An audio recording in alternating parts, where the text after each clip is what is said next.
melakukan analisis mendalam dari ulasan tentang suatu produk dengan text mining dan algoritma boosting? Ayo kita cari tahu. Halo semuanya, selamat datang di channel aku. Kenalin, aku Farah Syifa Utari, mahasiswi program studi S1 Statistika FMIPA Universitas Riau. Di video ini, aku bakal ngasih penjelasan dan tutorial ke kalian semua tentang cara melakukan pre-processing data teks menggunakan Python, khususnya untuk teks yang menggunakan bahasa Indonesia. Nah, penasaran kan? Yuk belajar bareng! Sebenarnya, sebelum melakukan tahap text preprocessing ini, sebaiknya kita melakukan web scraping dan eksplorasi data terlebih dahulu. Oleh karena itu, temanku udah bikin video terpisah tentang web scraping dan eksplorasi data. Linknya udah aku tambahin di description, jangan lupa ditonton ya! Sebelumnya, kalian udah pernah dengar belum sih tentang text mining? Kalau belum, aku jelasin dulu ya. Singkatnya, text mining atau penambangan teks adalah proses untuk menggali informasi berharga dari data teks yang tidak terstruktur, seperti komentar media sosial, artikel berita, ulasan produk, dan lain sebagainya. Dengan teknik ini, kita bisa menemukan pola tren, bahkan sentimen dari teks yang awalnya tanpa acak.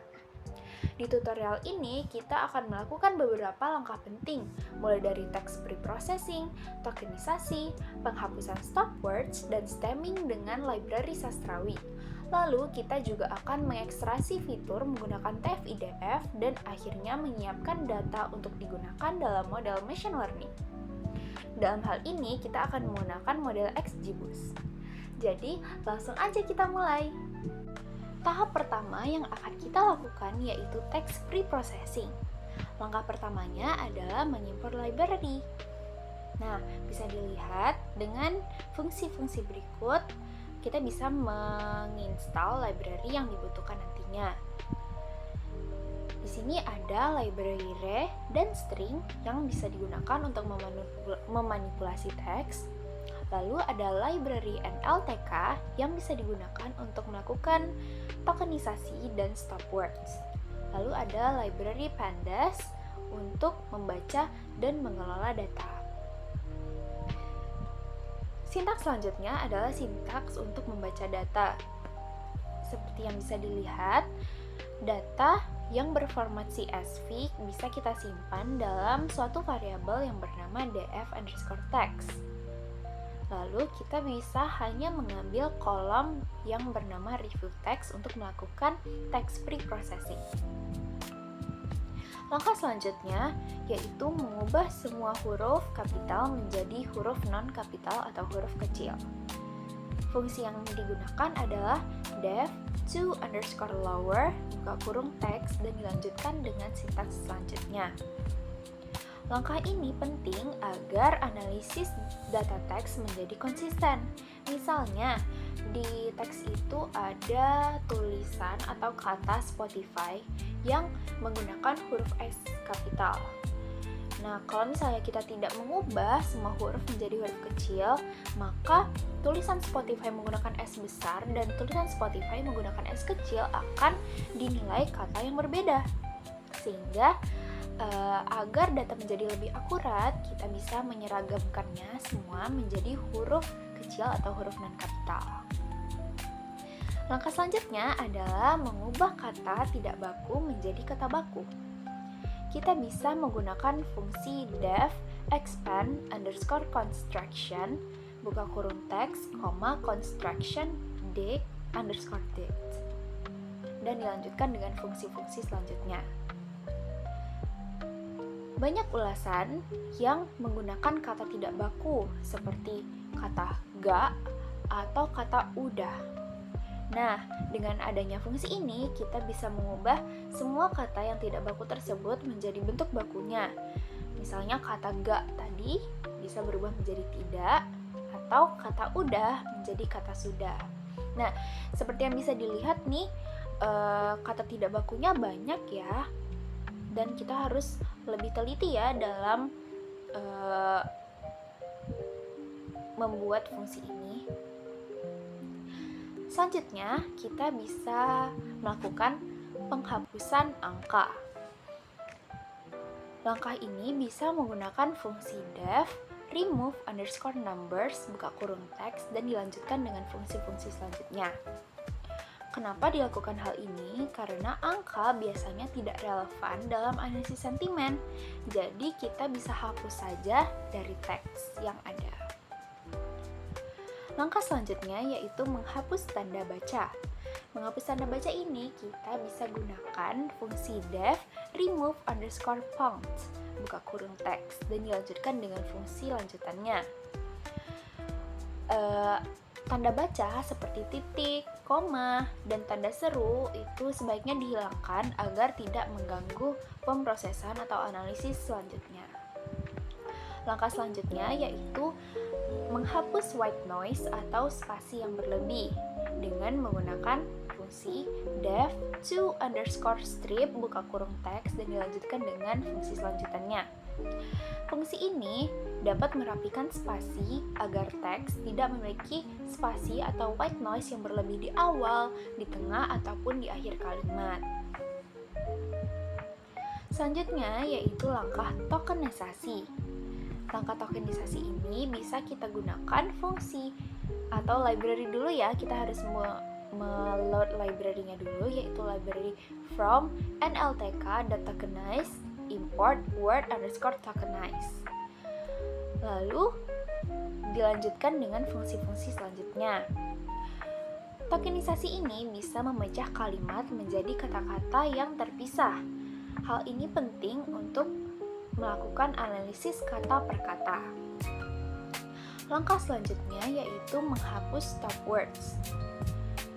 Fungsi yang bisa kita gunakan yaitu memanggil library-nya dulu, yaitu nltk.download, buka kurung, tanda petik stop words, dan dilanjutkan dengan fungsi lainnya.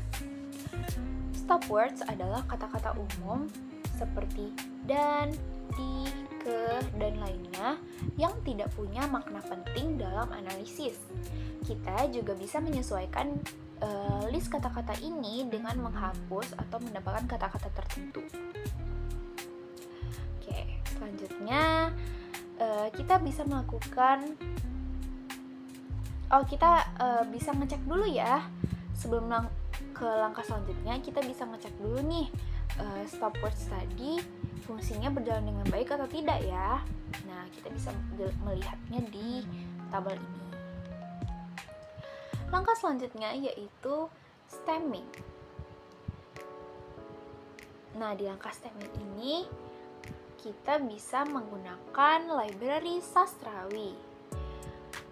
Fungsinya adalah sebagai berikut, yaitu from sastrawi.stemmer factory import stemmer factory dan dilakukan dengan fungsi-fungsi selanjutnya.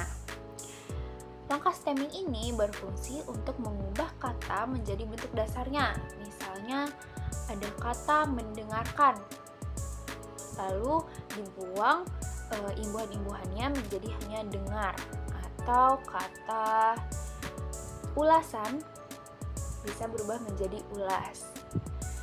Nah, library yang digunakan dalam langkah ini kan namanya library sastrawi ya. Library sastrawi ini adalah library yang khusus untuk bahasa Indonesia, sehingga library ini sangat cocok kita gunakan dalam analisis ini. Nah, bagian selanjutnya yang penting yaitu bagian TF-IDF atau Term Frequency Inverse Document Frequency. Nah, fungsi yang digunakan yaitu from sklearn.feature_extraction.text import TF-IDF factorizer, lalu dilanjutkan dengan fungsi-fungsi lanjutannya. TF-IDF ini digunakan untuk mengubah teks menjadi angka berdasarkan seberapa sering kata tersebut muncul, tetapi juga memperhitungkan seberapa umum kata itu di semua dokumen atau di semua ulasan yang ada. Lalu langkah selanjutnya kita bisa mendeteksi sentimen otomatis menggunakan text blob. Fungsi yang digunakan yaitu from text blob, import text blob, lalu def detect_sentiment, buka kurung teks, dan dilanjutkan dengan fungsi-fungsi lanjutannya. kita bisa menggunakan library text blob ini untuk mendeteksi otomatis sentimen berdasarkan polaritas tertentu. Nah, polaritas yang aku gunakan di sini yaitu ada polaritas positif yang ditandai dengan nilai polaritas lebih dari 0, lalu ada polaritas negatif yang ditandai dengan nilainya yang kurang dari 0, dan polaritas netral yang ditandai dengan nilai polaritas sama dengan 0. Nah, kalian bisa mencocokkan sendiri ya dengan data kalian. Lalu selanjutnya kita bisa melakukan deteksi sentimen berdasarkan rating. Nah, di dataku yang tadi aku juga membuat atau mengambil variabel rating. Nah, kita bisa mengambil dari situ ya. Bisa menggunakan fungsi def rating underscore to underscore sentimen buka kurung rating dan dilanjutkan dengan fungsi-fungsi lanjutannya. Kalau misalnya data kamu juga punya kolom rating dari pengguna atau dari user-user, kita bisa mengkonversi rating-rating tersebut menjadi label sentimen juga. Yaitu ada label sentimen positif, netral, dan juga negatif. Nah, sintaks selanjutnya yaitu kita melakukan gabungan dari label sentimen yang berdasarkan teks dan yang berdasarkan rating. Nah, hasil akhir ini bisa kita gunakan untuk pelatihan model machine learning atau analisis lanjutan lainnya. Itulah proses-proses yang umum dilakukan sebelum menganalisis data teks menggunakan algoritma machine learning ataupun algoritma lainnya. Kalau kalian penasaran gimana data teks yang udah diolah ini jika dianalisis menggunakan algoritma XGBoost, kalian bisa tonton video temanku selanjutnya ya. Linknya juga udah aku masukin di description bawah. Kita review dulu ya pembahasan kita tadi. Di awal kita mulai dengan proses text preprocessing. Proses ini penting dalam text mining karena bertujuan untuk membersihkan dan menyiapkan data teks agar siap dianalisis. Langkah-langkah ini meliputi mengubah seluruh huruf menjadi huruf non-kapital, mengganti kata tidak baku menjadi kata baku, menghapus angka, tanda baca, white noise atau spasi berlebih, melakukan tokenisasi, menghapus stop words, dan melakukan stemming untuk mengubah kata menjadi bentuk dasarnya. Nah, setelah proses text preprocessing, kita bisa melakukan transformasi data teks tersebut menjadi angka dengan menggunakan metode TF-IDF. Teknik ini berguna untuk mengukur pentingnya suatu kata dalam suatu ulasan terhadap seluruh ulasan lainnya. Ini adalah langkah awal yang sangat penting sebelum masuk ke tahap modeling seperti klasifikasi ataupun clustering. Kemudian kita juga belajar cara mendeteksi sentimen dari teks menggunakan library text blob dan sentimen dari rating yang dikonversi menjadi label positif, negatif, dan netral. Dengan kedua pendekatan ini, kita bisa membandingkan dan mengevaluasi hasil analisis sentimen dari sisi teks ulasan maupun rating pengguna atau user. Semoga tutorial ini bisa membantu teman-teman semua dalam mempelajari proses-proses dalam text mining ya. Kalau kalian ngerasa video ini bermanfaat, jangan lupa klik tombol like, komen di bawah, dan share ke teman-teman lainnya. Thank you for watching, bye-bye!